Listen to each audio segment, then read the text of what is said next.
அஸ்ஸலாம் அலைக்கும். கதிஜாவின் உலகத்திற்கு உங்கள் அனைவரையும் வரவேற்கிறேன். இன்றைக்கி நாம் செய்ய போகிறது பீக்கங்காய் முட்டை பொரியல். அது எப்படி செய்கிறதுனா, 350 பீக்கங்காய் எடுத்திருக்கோம். அதான் அதுக்கு தேவையான பொருட்கள்: 350 பீக்கங்காய்,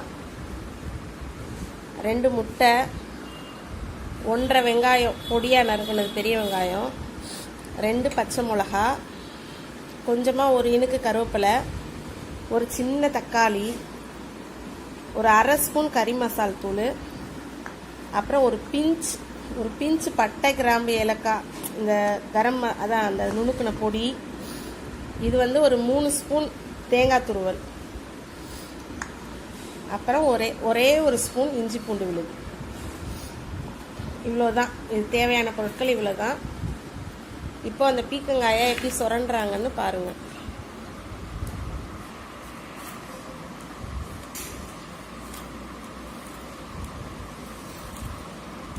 இப்படி தொளி சீவிட்டு நல்லா சுரண்டிட்டு நறுக்குனதுக்கப்புறம் பார்ப்போம். பீக்கங்காய் சுரண்டியாச்சு. இந்த மாதிரி தான் சுரண்டணும். எப்படின்னா மேல் தொளி மட்டும் வர மாதிரி தான் இந்த மாதிரி இது வச்சுக்கோங்க. இது என்ன பண்ணுன்னா, மெதுவாக கரெக்டாக அந்த மேல் தொலியை மட்டும் சுரண்டும். ரொம்ப சதையெல்லாம் சுரண்டாமல் மேல் தொலியை மட்டும் சுரண்டும். இந்த மாதிரி இதை வச்சு நல்லா இப்படி பிடிச்சிட்டு இப்படி ஒரு புடி பிடிச்சிக்கணும். பிடிச்சிட்டு இப்படி சுரண்டிங்கன்னா கரெக்டாக வரும். அந்த மேல் தொலி மட்டுமே வரும். அந்த மாதிரி தொலை தான் போதும். இப்போ என்ன பண்ணிடலாம், இதை பொடி பொடியாக நறுக்கி இது பண்ணலாம். ஆனால் நறுக்கிறதுக்கு முன்னாடியும் தோல் சுரணும்னா ஒன்று பண்ணுங்கள். கொஞ்சமாக பிச்சு வாயில் வச்சு பாருங்கள், இது கசக்குதா இல்லையான்ட்டு. கசந்தா இதை செய்யாதீங்க. ஏன்னா நம்ம செய்கிறதுக்கு முன்னாடியே அதை மெயினாக பார்த்துடணும். கசக்குதா இல்லையான்னு மெயினாக பார்க்கணும். அப்போ தான், இல்லாட்டினா அது மொத்தமாக பொரியலே கசந்துடும். அதனால எப்போதுமே முதல் வேலையாக கொஞ்சமாக பிச்சு வாயில் வச்சிங்கன்னா இனிக்கும். அப்போ இனிச்சிச்சுன்னா அந்த இதை பொரியல் பண்ணுங்கள். கசந்தா கீழே போட்டுருங்க. இப்போ பீக்கங்காய் நறுக்கியாச்சு. இப்போ நறுக்குனதில் என்ன பண்ண போகிறாங்கன்னா, உப்பை கொஞ்சம் போட்டு, கல் உப்பை போட்டு பெரட்டி ஊற வச்சிட போகிறாங்க ஒரு 15 நிமிஷம். அது எங்கள் பாட்டி இப்படி தான் செய்வாங்களாம். இப்படி செஞ்சுறதுனால என்ன ஆகுமா, அதில் உள்ள அந்த கெட்ட தண்ணி, அதாவது கடல தண்ணின்னு சொல்லுவாங்களாம், அது வடிஞ்சிருமா. வடிஞ்சிட்டா அதுக்கப்புறம் அலசிட்டு தான் பொரியல் பண்ணுவாங்களாம். இந்த மாதிரி செஞ்சு வைக்கல. அதனால தான் உப்பு இப்போ போடுறதில்ல இதுக்கு. ஏன்னா பார்த்துட்டு தான் போடணும். ஏன்னா இதை உப்பு போட்டு பெரட்டி கொஞ்சம் நேரம் வச்சுறனால இதுக்கு உப்பு கொஞ்சம் பார்த்து கவனமாக தான் போடணுமா. அதனால் எங்கள் அம்மா இப்படி தான் எப்போதுமே செய்வாங்க போல். எங்கள் அம்மா தானே செய்கிறாங்க, அதனால் இப்படி தான் செய்கிறாங்க. அவங்க எங்கள் பாட்டி செய்வாங்க போகலாம், அதே மாதிரி எங்கள் அம்மாவும் செய்கிறாங்க.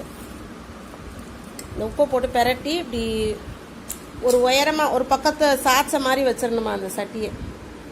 அதை தான் அப்படி ரெடி பண்ணி இந்த போர்டில் சாய்ச்ச மாதிரி வைக்க போகிறாங்க. வச்சுட்டா அந்த தண்ணி வடிஞ்சிரும். இதே மாதிரி இப்படி சாய்ச்சி வைக்கிறாங்க. போர்டு வச்சிடுறாங்க. இந்த போர்டுக்கு மேலே இப்படி சாய்ச்சி வச்சுருக்காங்களா. இப்படி வச்சுட்டா என்ன ஆகுமா, அதில் இருக்கிற கெட்ட தண்ணி பூரா கீழே இந்த பக்கம் வடிஞ்சு வந்துருமா. வடிஞ்சிட்டு அதுக்கப்புறம் நம்ம பொரியல் பண்ணால் இந்த பொரியல் ரொம்ப டேஸ்ட்டாகவும் இருக்குமா, நல்லா இருக்குமா. அந்த கெட்ட தண்ணியெல்லாம் வடிஞ்சிருமா அதில் உள்ள. இந்த மாதிரி பாட்டி செய்கிறனால அம்மாவும் இதே மாதிரி செய்கிறாங்க. இந்த பீக்கங்காய் நறுக்கி உப்பு போட்டு உரசி ஊற வச்சோம். அதான் ஓரமாக சாய்ச்சி வச்சோம் பார்த்தீங்களா, அது சாய்ச்சிருக்கு. இப்போ என்ன பண்ணால் இதை பாருங்கள், தண்ணி எவ்வளோ தண்ணி உள்ளே வடிஞ்சிருக்கு பாருங்கள். இதுதான் அதோட கெட்ட தண்ணி. இந்த தண்ணி இப்படி சாய்ச்சி வச்சனால ஒரு 1/2 hour வச்சுருந்தோம். இந்த தண்ணி ஃபுல்லாக இப்படி வடிஞ்சிருச்சு. இப்போ நம்ம என்ன செய்ய போகிறோம்னா, இதை அலசிட்டு தான் அந்த பொரியல் செய்யணும். பீக்கங்காய் குழம்பு செஞ்சாலும் சரி, பொரியல் செஞ்சாலும் சரி, இதே மாதிரியே மெத்தடில் செய்யுங்க. அப்போ தான் அதே மாதிரியே இதே மெத்தடில் தான் புடலங்காயும் செய்யணுமா. எங்கள் பாட்டி இப்படி தான் செய்வாங்களாம், எங்கள் அம்மாவும் இப்படி தான் செய்கிறாங்க. கரெக்டாக அந்த உப்பை போட்டு உரசி விட்டு, பொடியாக நறுக்கிட்டு உப்பை போட்டு உரசி இந்த மாதிரி சாய்ச்சி வச்சுடுறாங்க. சாய்ச்சி வச்சுட்டா அதில் உள்ள இந்த கடல தண்ணி வடிஞ்சிருது. வடியவும் இதை எடுத்து நல்லா அலசிட்டு குழம்புல போடுறதா இருந்தாலும் சரி, பொரியலாக இருந்தாலும் செய்யலாம். புடலங்காயும் இதே மாதிரி தான் செய்யணும், பீக்கங்காயும் இதே மாதிரி செய்யணும். இந்த 2 காயும் இந்த மாதிரி தான் செய்யணும். இப்போ அலச போகிறாங்க. அலசிட்டு பொரியல் பண்ணுறத அதுக்கப்புறம் பார்க்கலாம். இப்போ நம்ம பீக்கங்காய் பொரியலுக்கு தாளிக்க போகிறோம்.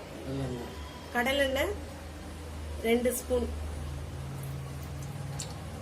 அதான் 2 டேபிள் ஸ்பூன் அளவு. 3 ஊற்றுறீங்களா? 3 ஸ்பூன். முதல்ல வந்து வெங்காயத்தை போட்டுடுறாங்க. வெங்காயம் வதங்குறதுக்கு லைட்டாக கொஞ்சமாக உப்பு, ஏன்னா நம்ம அந்த காயில் வேற உப்பு போட்டிருக்கனால ரொம்ப உப்பு போட்டுறக்கூடாது, அப்புறம் உப்பாயிரும். வெங்காயம் வதங்கோட கொஞ்சமாக. இப்போ வந்து வெங்காயம் நல்லா கண்ணாடி பதத்துக்கு வதங்கிடுச்சு. இப்போ இஞ்சி பூண்டை போட்டுடுறாங்க. அப்புறம் பச்சை மிளகாயும் போட்டுறாங்க.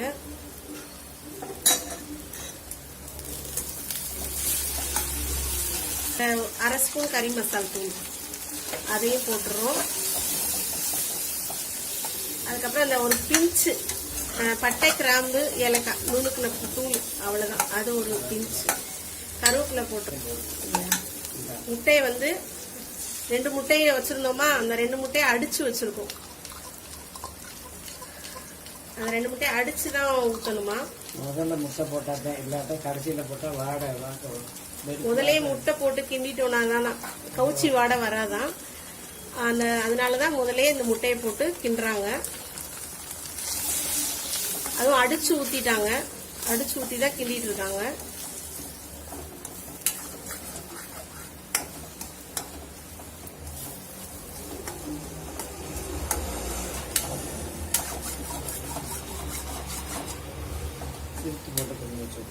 சிம்ல வச்சுக்கோங்க, சிம்ல வச்சுட்டே கிண்டுங்க, ரொம்ப பெருசா வைக்க வேணாம் தீய.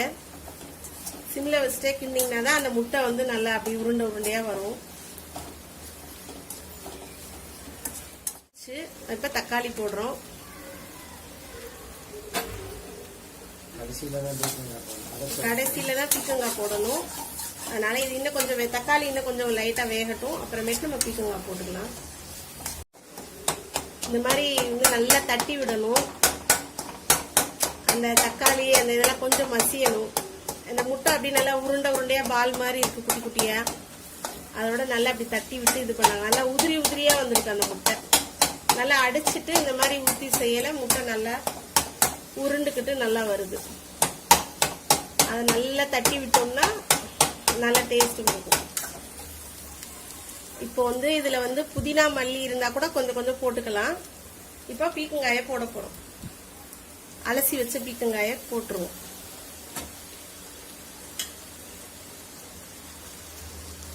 இது வதங்கட்டும், வேகவும், அதுக்கப்புறம் பார்க்கலாம்.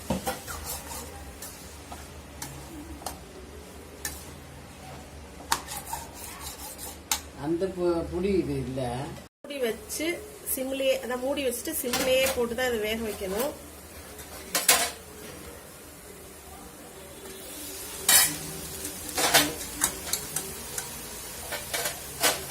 இப்போ தேங்காய் போட போறாங்க.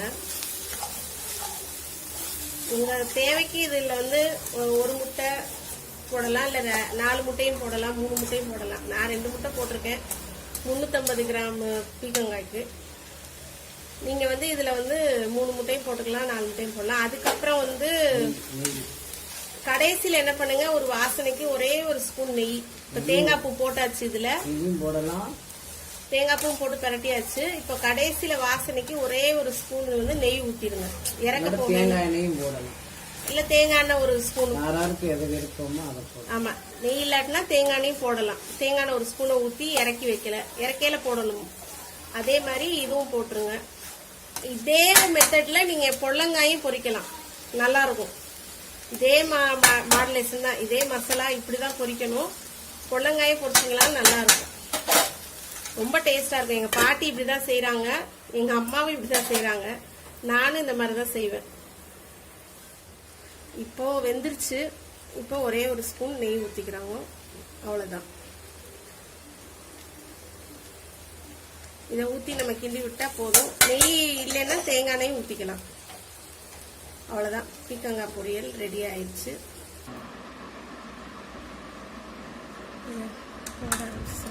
பீக்கங்காய் முட்டை பொரியல் ரெடி ஆயிடுச்சு. நீங்களும் வீட்டில் இதை மாதிரி செஞ்சு பாருங்க, ரொம்ப டேஸ்டா இருக்கும். கறி மாதிரியே இருக்கும் சாப்பிட்றதுக்கு.